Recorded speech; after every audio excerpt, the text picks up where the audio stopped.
Good day everyone, this is your friend Jack, and then in this tutorial video guys, I will teach you on how to change your wallpaper in Microsoft Windows 10.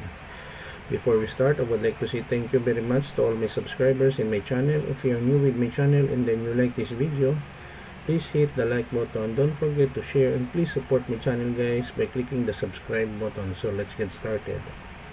I am here in my desktop in Microsoft Windows 10. So to change the wallpaper, we simply use our mouse, right click, select personalize, and then we have here background, and then we have several pictures by default.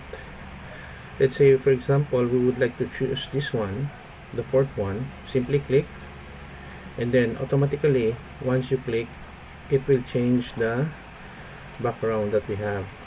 Okay, so that's very simple to change the wallpaper in Microsoft Windows 10. Again, to change, right click, go to personalize, and then select the picture that you want.